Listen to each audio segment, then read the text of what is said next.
Okay, thank you for attending this meeting. I'm from the Open Technology Assembly, which is a non-profit organization, and our president is also in the room here. So the topic of this talk will be the open source support program that we will be announcing today. So the mission is, as you can read, is to support open source software and any kind of open source solution project. It doesn't have to be software only, it can also be hardware. Before we go in details on what we will do and how we will do it, how we would like you to do it, is talk a bit about the open source and the Open Technology Assembly non-profit organization, which we are. Where did we came from? We came from the Belgian Unix users group, and it was founded in the last century in '87, so a very long time ago. As you can see on my gray hair, go a long time already in that organization. I think one of the most points that we realized in Belgium, at least, is that we started the internet. That was together with the University of Leuven, and then further on it went into EUNET. It was a profit organization for commercial organization afterwards. It was a bit sold, and from that we got a lot of money, in fact, by doing that. But Belgian Unix Users Group did more than internet only. We also promoted the Unixes in the last century, like SunOS, Solaris afterwards, HPX, Ultrix, all the Unixes that were around, and there were all different flavors, and we held meetings, conferences to meet people, to organize a lot of talks about it. And one of the steps that we did afterwards was, in fact, to promote open source software. Something was created called Linux. It was in '91, and we jumped on that wagon very early to organize Linux meetings and to promote it, in fact, and also promoting the open source. You can see it in this diagram. This is a bit the history of the Belgian Unix Group and the Open Technology Assembly. As you can see, founded in '87, and from '92 to 2003, we did a lot of Linux SIG meetings, special interest group meetings.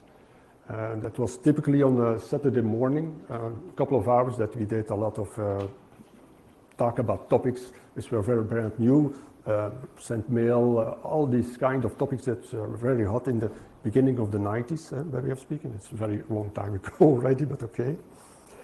And another thing was, because as you know, internet now, we have a very big pipeline to download everything what you like in a few seconds where we are speaking. But back in the beginning of the '90s, that was not the case. The internet was just starting up, and I still remember that I used the internet with an X25 modem. Does somebody still know the protocol X25? Okay, still one. Very good. So as you see, internet evolved a lot. But at that time, yeah, the pipelines were not there, and we delivered, in fact, the Linux system on CD-ROMs.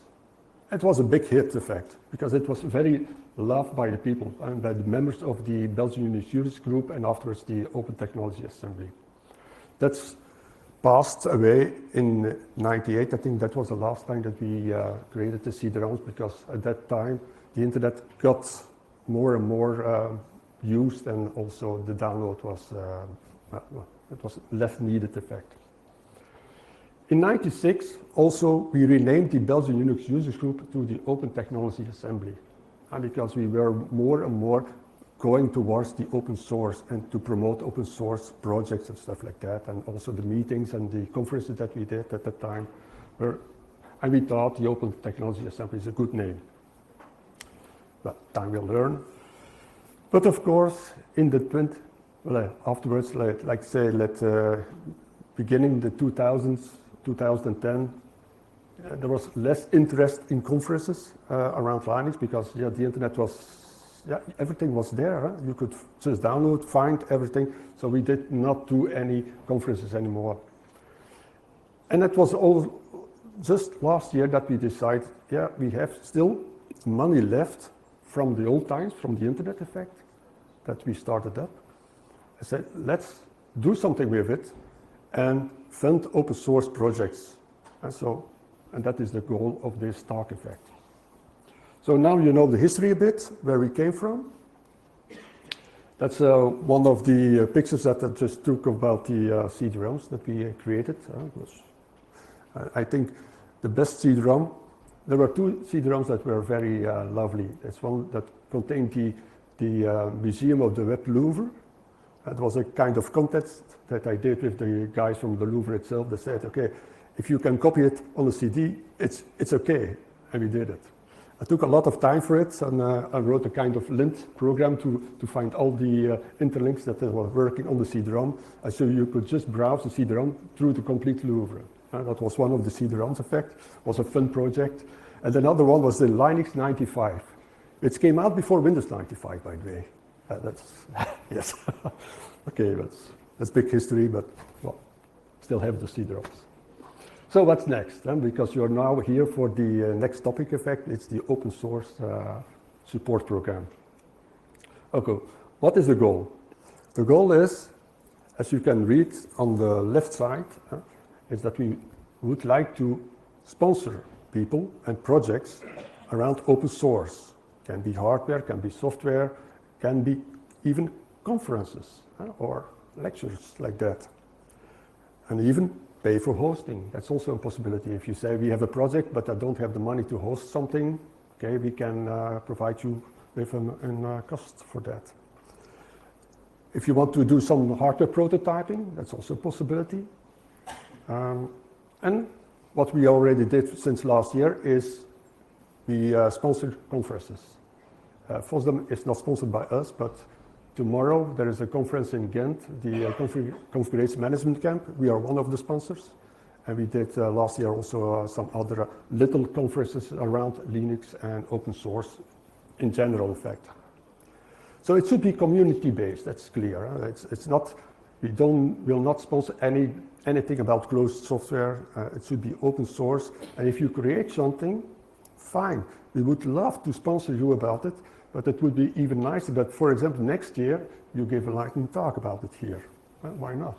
So that we can at least see, okay, somebody did something useful with it, and then we are very glad to be part of that. So everything that we give away now should return to the community. So that's one of the fundamental ideas. Important, we will never pay for people. We will not pay labor hours. We will not pay you for following any training, of course, of education. And commercial programs are out of the question. Okay? That's the fundamental ideas. And this is the most important URL for your submitting your proposals. We have a special website that will be published right now. It's published, Jan says me. So if you have a proposal, this is the place to be. You can submit it. And this is the process. And there are two things that we would like to find. We would like to find members to be a jury, to guide people who submit something, to say, okay, this is not okay, you should go in that direction. And then it should be an open community as such. If you submit something, a proposal, it should be open and in the clear why it is accepted, why is it not accepted, for example, what is missing, and stuff like that. So we need twofold people. We need projects, of course, but we need also people who act together with us as a jury. That's also interesting, I would say. But the process is the same. You just submit a proposal, an issue at GitHub, and somebody from the OTA members will own the issue, and then it is an open discussion. And well, at the board meetings, probably we will decide how we will do the funding and stuff like that. So we're just starting up, so don't expect that we can give you all the answers today, but we are working on it. And one of the things is, I will show you the website should be online. Let's refresh it. And here is the website. It was just released by Jan, our president.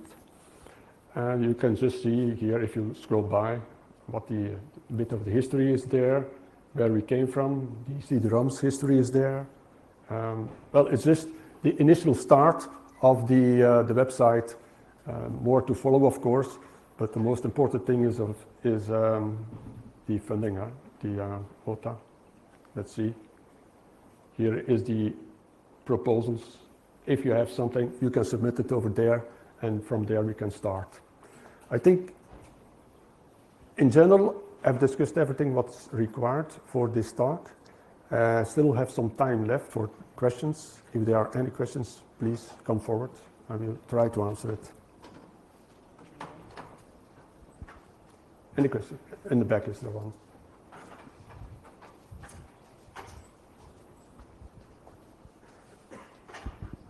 Thanks, great initiative. On the website it says only for Belgian not-for-profit organizations. Also the funding of hosting, I mean that might limit the scope a bit. Yeah, initially we were thinking about sponsoring in fact the Belgian community, but we are still not 100% sure in which direction we will be going, if there is enough interest or not enough interest, let's say that, in Belgium for projects. We can take it outside Belgium, of course. But it is a bit a Belgian organization, that's true, and we would like to see a lot of Belgian projects. But yeah, everything is open for discussion, of course. If you have an idea, you can submit it. Huh? Okay. Any other questions? No? I would say if you have something, you can always ask the questions towards us as an issue, or send a mail afterwards. Okay, I have still time left, so if there's no... still one question, probably.